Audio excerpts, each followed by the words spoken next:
Úc là điểm đến du học quen thuộc của du học sinh Việt Nam nhờ vào hệ thống trường học uy tín, môi trường học tập tốt và nhiều cơ hội.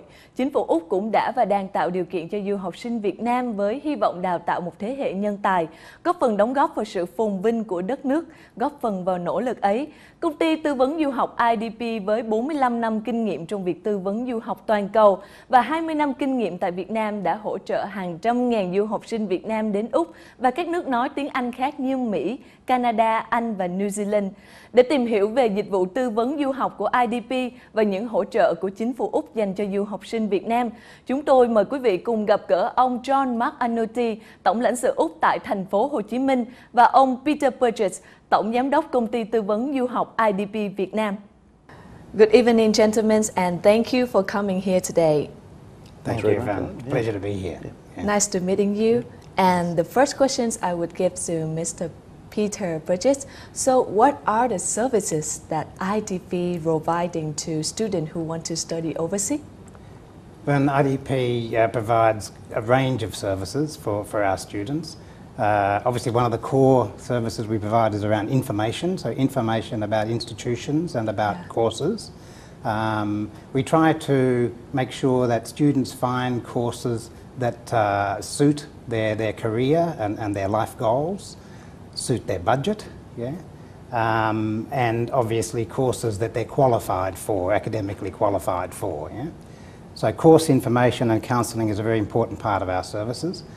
Another is information around finances, so how to finance their study, information around scholarships that are available to students. We also obviously provide a lot of information around the visa process, and we help students with the application of their visas. So they're the core services, and English language training too. We have ASET language centres here in Vietnam, so we can give access to students for training as well. That's awesome. And for Mr. John McNulty, so what's the support that the Australian government that helping the Vietnamese students who want to study abroad? The education links between our two countries, Van, it's a good story. It's been going on for 30, nearly 40 years now. Australia is the 5th largest donor of development assistance to Vietnam. As a result of that, a good percentage of our aid money is towards education and training in two forms. There's the Australian government provides 400 scholarships in total per annum to Vietnamese students, which is the highest of any government. In addition to that, we do a lot of training in country under our Human Resource Development Program to get Vietnam to have a more highly educated workforce. In addition to that, the Australian universities provide a huge number of scholarships themselves for Vietnamese students to go to Australia. Further to that also, we have Australian businesses here who do their own human resource development programs in-house, and again that trains up a very, very talented young Vietnamese workforce. So it's a good story. The education links go back a long way, as I said. It's a cornerstone of our relationship between our two countries. So then what does IDP and also the Australian government cooperate in helping promoting the educations of Australia? Well, we work in a number of ways, I think, John, between IDP and the embassy. One of the most obvious, of course, is around the visa process. We obviously IDP works with the embassy and with the visa team in the embassy to keep up to date on what's happening with the visa requirements and the processes. We also work closely with the team if problems arise around visa applications and things like that, and making sure that we are keeping our students informed about their requirements, the documents, all those sorts of things. So that's an important part of how we cooperate. We cooperate too in promotion. Obviously, both sides promote Australia as an international education destination. We cooperate on events very kindly. The embassy is very supportive of IDP in many ways, and particularly around the events that we run. Okay, so what does the role that the embassy and consulate played in helping promoting Australia education?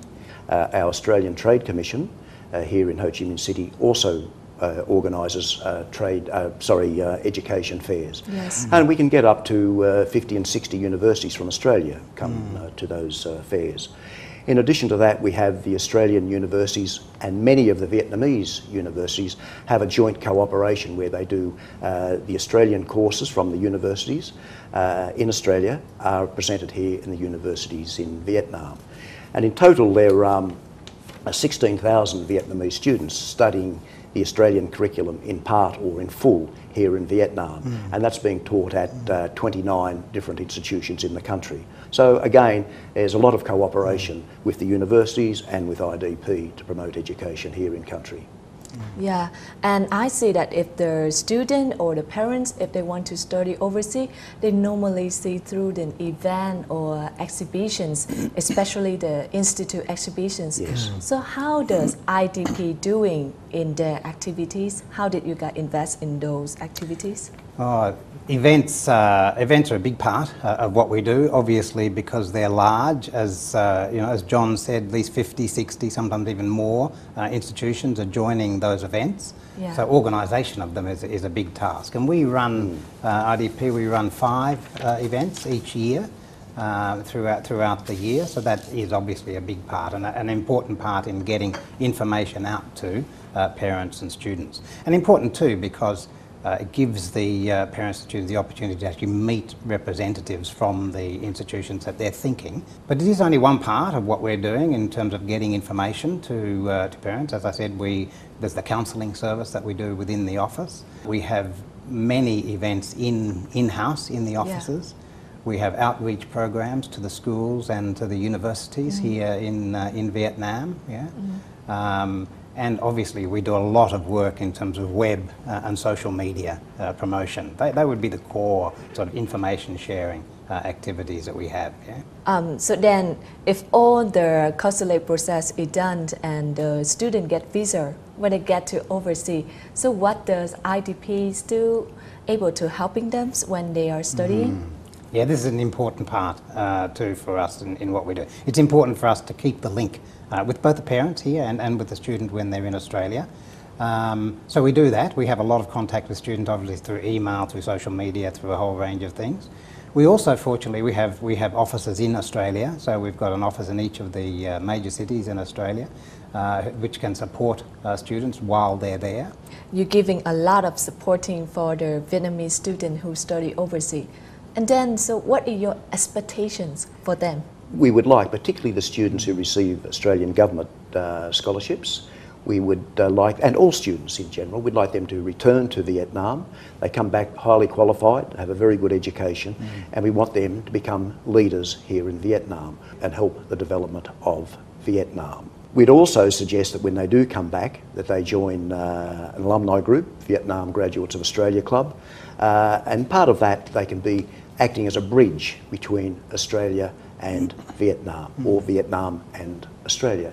And it really is a win-win link, a win-win situation for both countries, and we just hope they never forget their time of 3 or 4 years they do spend in Australia.